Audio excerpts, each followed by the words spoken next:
Hey guys, it's Brandon. I'm going to do a video today, Kibitz game with Kenvelo versus Divin. I haven't told him I'm viewing one of his games right now. We've got a queen-pawn game here. These guys are just hauling right now, blitzing some moves out, offering the bishop trade here. Bit of a symmetrical structure at the moment. Yeah, now it's almost perfectly symmetrical. Queen coming to pin the knight. Divin playing white, Kenvelo playing black. 1906 versus 1826. So we'll see what Ken decides to do from here. Both sides uncastled. Actually, I think I prefer Ken's position a little bit. He's got his bad bishop has been resolved, and black has this bad bishop here on c8 at the moment.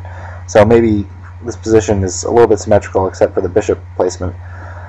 So now pressure on this pinned knight, but it's defended enough times. So kicking the queen.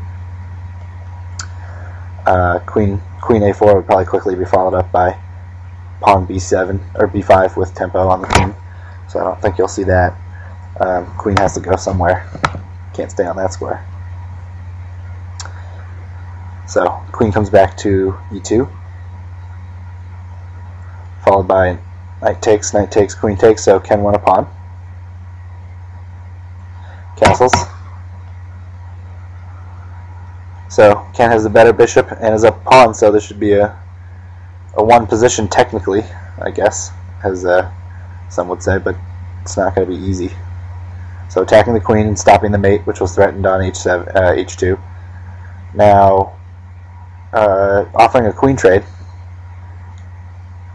So I'm not sure. I think maybe he had a strong attack. I don't know if he wanted to, why he wanted to exchange queens at this point, but white accepts the queen trade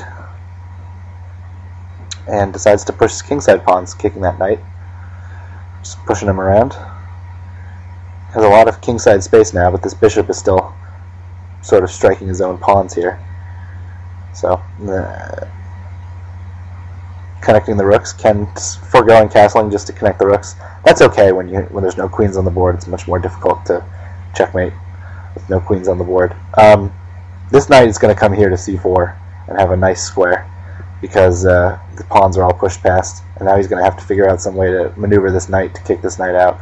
Although his own knight has a nice square on d4. Okay, so a takes b4 was threatened because it wouldn't be able to retake without dropping this rook. So he just pushes that pawn past.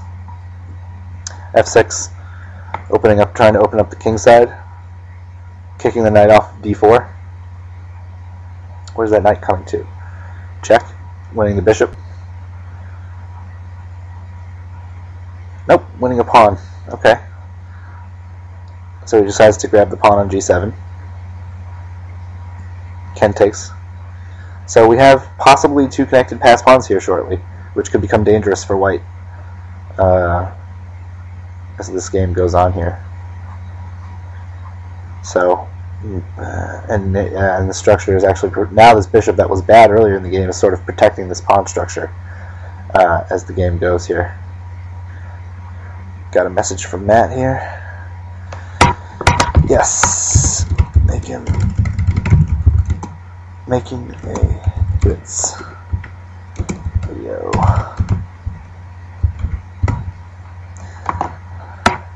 So we have, let's see, what's the time situation? Divin's up a whole minute on the clock almost.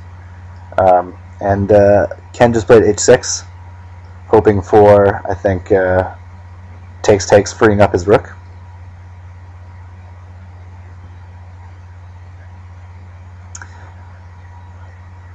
So he plays bishop takes, and this is an interesting idea. I'm not sure if this is good. If bishop retakes, he's now hitting two pieces. Yeah, this is going to drop a piece. Oh, after check. Does he have a mate here?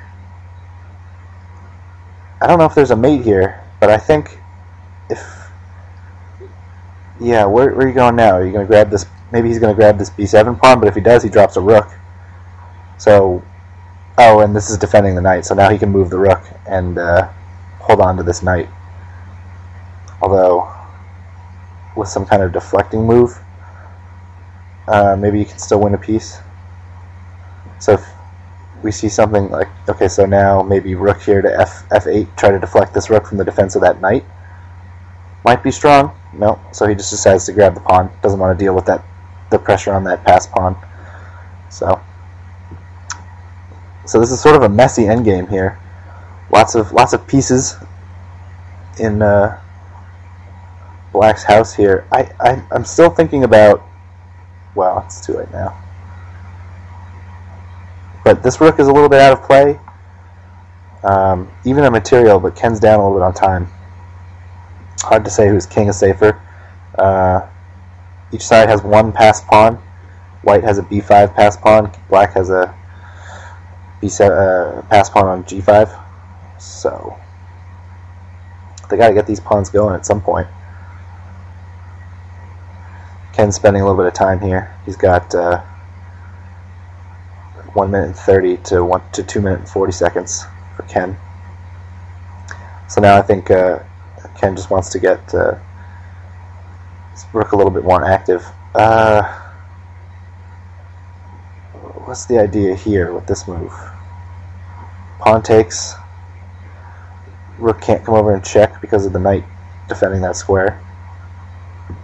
This knight's loose now, though, so Ken has to be careful there. So the bishop grabs this pawn. Is that possible without the... Oh yeah, so okay, so that was the idea of that move, was to grab this pass pawn, but Ken just has another pass pawn to work with. Now bringing his rook down a little bit, hitting this pawn twice, so this pawn looks like it's going to fall. And then he'll have to bring the bishop back here to hold on to this pawn, but then bishop takes pawn, rook takes pawn. So this is becoming a crazy endgame with pawns and pieces just flying all over the board. Stuff, I'm confused. I really don't even know what's going on here. This knight is still attacked. This rook has to chill here for a while. Can't really leave except for check maybe, but then he drops it. So, I mean, it's just stuff going on all over the place. Time's going to become a factor soon. Bishop check. King coming down the board, centralized. It's usually good in an endgame. Rook check. Does he have a mate here somewhere? Oh, maybe he found a... No, he's got knight blocks. Knight blocks. Rook check. Rook interposes. So Ken is holding on here against some of these tactical threats. And now the threat of bishop takes knight is in effect. Actually, it's not really, because of rook takes knight check. And now this knight is attacked 3 times and is pinned. So, okay, so if there's the only move preventing the queen. So now Ken's coming in with his king to attack the knight. And actually, this could be game over here. I don't think this knight can go anywhere and defend the d1 square. And yeah, so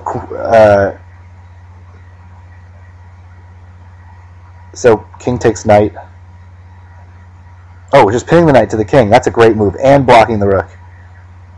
So move the king out of the way, but that gives the... Nope, that's it. That's good game, as far as I can tell.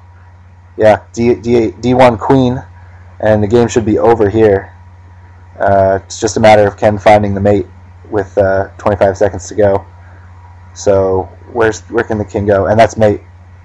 Queen h1 mate, or queen h5 mate. So good game there by Ken.